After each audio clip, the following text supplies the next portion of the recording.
بسم اللہ الرحمن الرحیم۔ السلام علیکم محترم سامعین اور عزیز طلبہ کرام، امید کرتا ہوں کہ آپ تمام احباب خیر و عافیت سے ہوں گے۔ آج کا ہمارا سبق نمبر 12 ہے، جس میں ہم شاعر قطری بن الفجاء کو پڑھیں گے۔ ان کے اشعار ہیں جو انہوں نے اپنے نفس کو مخاطب کر کے کہے ہیں اور اس کو جرأت دلائی ہے اور ترغیب دی ہے۔ تو سب سے پہلے تعارف کر لیں کہ یہ قطری کیوں کہا، اس لیے کہ یہ شہر قطر کے جانب منسوب ہے۔ یہ جو شاعر ہیں یہ شہر قطر کی جانب منسوب ہے، جو بحرین اور عمان کے درمیان واقع ایک شہر یا ایک ملک ہے۔ شاعر کے والد کا نام فجاء اس لیے پڑا کہ یہ یمن گئے تھے اور فجاء یعنی اچانک آ گئے تھے، تو ان کا نام ہی فجاء پڑ گیا۔ ان کا تعارف اتنا ہی ہے، تو آئیے ان کے اشعار پڑھتے ہیں اور اس سے لطف اندوز ہوتے ہیں، انہیں سمجھتے ہیں۔ بسم اللہ الرحمن الرحیم۔ وقال قطری بن الفجاء اقول لها وقد طارت شعاعا من الابطال ويحك لا تراعي فإنك لو سألت بقاء يوم على الأجل الذي لك لم تطاعي فصبرا في مجال الموت صبرا فما نيل الخلود بمستطاع ولا ثوب البقاء بثوب عز فيطوى عن أخي الخنع اليراعي سبيل الموت غاية كل حي فداعيه لأهل الأرض داعي ومن لا يعتبط يسأم ويهرم وتسلمه المنون إلى انقطاع وما للمرء خير في حياة إذا ما عد من سقط المتاع۔ تو آئیے اس کو سمجھ لیتے ہیں۔ اقول میں کہتا ہوں، لہا للنفسی اپنے نفس کو مخاطب کر کے کہتا ہوں، وقد طارت شعاعا میں اپنے نفس کو اپنے جی سے کہتا ہوں، اس حال میں کہ وہ بہادروں سے بسبب خوف کے حواس باختہ ہے۔ دیکھو یہ شعاعاً کے معنی ہے متفرق، متفرقہ یعنی جب کہ وہ کسی کشمکش میں مبتلا ہے۔ وقد طارت النفس اس حال میں کہ نفس جو ہے وہ متفرق یعنی کسی کشمکش کا شکار ہے۔ من الابطال ان شہسواروں سے اور ان بہادروں سے، ویحکی کیا ہوا ہے ہلاکت میں پڑ جاؤ تم، لا تراعی لا تخافی کیوں گھبرا رہی ہو، ویحکی ہلاکت ہو تیرے لیے تم کیوں گھبرا رہی ہو، تیرا ناس ہو موت سے، تیرا ناس ہو کہ تم موت سے ڈر رہی ہو۔ اپنے نفس کو کہہ رہا ہے کہ تیرا ناس ہو، ویحکی لا تراعی لا تخافی گھبراؤ مت، موت سے مت ڈرو۔ آگے اپنے نفس سے کہتے فإنکی کیونکہ تم جو ہو، لو سألت بقاء یوم اگرچہ تم ایک دن بھی، تو اپنی اجل مقررہ پر ایک دن کی بقا بھی طلب کرے تو تیری بات نہیں مانی جائے گی۔ موت تو اپنے وقت پر آئے گی، موت کا فیصلہ اٹل ہے۔ فإنکی اگرچہ لو سألت بقاء یوم کہ ایک دن کی مہلت مزید مانگ لو، علی الاجل جہاں آپ کا جو ہے ٹھکانہ ہے اجل ہے، جس دن آپ کو موت آنی ہے، علی الاجل الذی لکی جو آپ کا اجل مقرر ہے، لم تطاعی تو تمہارا کوئی جواب نہیں، تمہیں کوئی نہیں سنے گا، تمہارا جو اجل ہے اس میں زیادتی نہیں ہوگی، موت کا وقت مزید نہیں بڑھ سکتا۔ تو اس سے مراد تو پھر خوف سے کیا فائدہ، کیوں گھبرا رہی ہو، جب مرنا ہے تو پھر موت سے کیا ڈرنا، اس سے یہ مراد ہے۔ آگے یہ کہہ رہا ہے فصبرا ای اصبری تو صبر کرو، فی مجال الموت صبرا پس موت کی جولانگاہ میں خوب صبر کر، موت کی جولانگاہ میں خوب صبر کر، کیونکہ دوام کا حصول کسی کے بس میں نہیں۔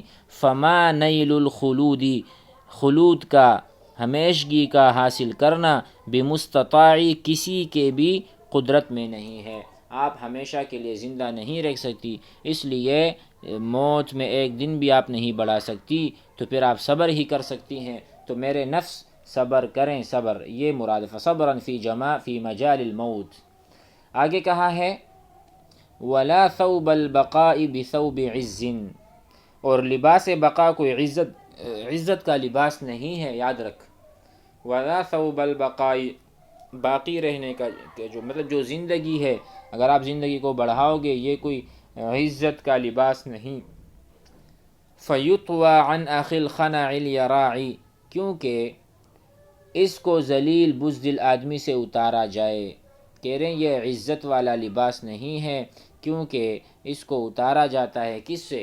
بزدل آدمی سے۔ کہتے ہیں کہ اس کو ذلیل بزدل آدمی سے اتارا جائے، اس سے مراد یعنی اگر ذلیل آدمی فرض کرو کہ ہمیشہ کے لیے زندہ رہے، تب بھی یہ زندگی اس کو عزت نہیں بخشے گی کہ آپ تمنا کریں کہ یہ لباس زندگی مجھے بھی ملنا چاہیے۔ سمجھ میں آئی بات؟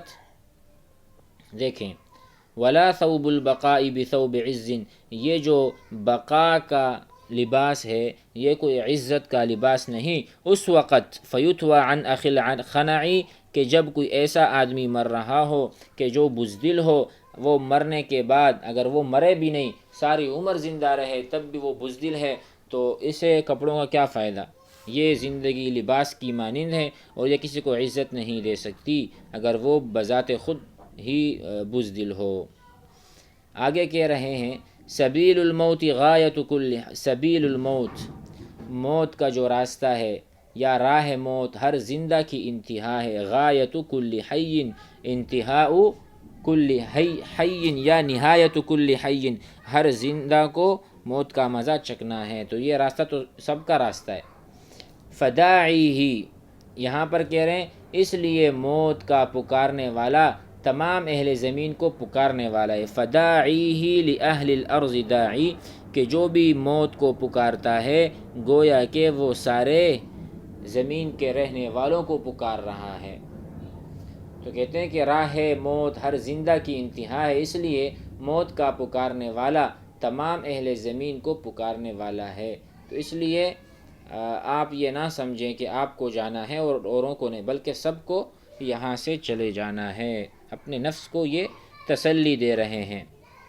آگے ہے وَمَن لَا يُعْتَبَطْ يَسْأَمْ وَيَحْرَمْ، وَمَن، من شرطیہ، اور جو بھی جوانی کی موت کو پسند نہیں کرتا، اس سے خوش نہیں ہوتا، یسأم ویحرم، تو وہ اکتا جائے گا۔ یسأم، سئم یسأم، اکتا جانا، ملل کا پیدا ہو جانا، ویحرم، اور وہ بوڑھا ہو جائے گا۔ الحرم، اللہم انی اعوذ بک من الحرم، میں آپ سے پناہ چاہتا ہوں کہ مجھے ایسی حالت ملے کہ میں بوڑھا ہو جاؤں۔ تو یہ ہے وَمَن لَا يُعْتَبَتْ، اور جو جوانی کی موت کو پسند نہیں کرتا یا جوانی کی موت نہیں مرے گا تو وہ اکتا جائے گا، اور مرنا تو ہے ہی، تو پھر آگے بوڑھا بھی ہو جائے گا۔ وَيَحْرَمُ وَتُسْلِمُهُ الْمَنُونُ، اور زمانہ جو ہے اس کو ہلاکت کے سپرد کر دے گا۔ تُسْلِمُهُ الْمُنُونُ، اور یہ جو الدہر، منون دہر یعنی زمانہ، اور زمانہ اس کو حوالے کر دے گا الی الانقطاع، ہلاکت کے سپرد کر دے گا۔ انقطاع ہلاکت، الی الہلاکی، یہ بھی آپ کہہ سکتے ہیں۔ آخری شعر میں کہہ رہے ہیں وَمَا لِلْمَرْءِ وَمَا لِلشَّخْصِ، کسی آدمی کے لیے بھی خَيْرٌ فِي حَيَاتٍ، زندگی اچھی نہیں ہے۔ وَمَا لِلْمَرْءِ وَمَا لِلشَّخْصِ خَيْرٌ فِي حَيَاتٍ، اس آدمی کے لیے دنیا میں بھی کوئی چیز بھی خیر کی نہیں ہے، مطلب وہ شخص ہی خیر والا اچھا شخص نہیں ہے۔ اذا ما عد، جب اس کو شمار کیا جائے، من سقط المتاع، ردی سامان میں سے، جب اس کو کوئی ردی سامان، ردی کا ٹھوکرا سمجھ لے گا تو سمجھو یہ انسان کسی کام کا بھی نہیں ہے۔ اسی لیے موت کے سامنے ہر وقت تیار رہنا چاہیے۔ وَمَا لِلْمَرْءِ خَيْرٌ فِي حَيَاتٍ، زندگی میں کوئی خیر کی بات نہیں۔ اذا ما عد، جب اس کا شمار ان چیزوں میں سے ہو، من سقط المتاع، ای المتاع الساقط، گری پڑی چیز۔ اگر انسان کسی گری پڑی چیز کی اس کی وقعت ہی نہیں تو وہ بالکل بیکار آدمی ہے، اور اس کو گویا کہ جینے کا حق ہی نہیں۔ آج کے لیے اتنا کافی ہے، آگے اشعار کو انشاءاللہ اگلے سبق میں لیں گے۔ والسلام علیکم۔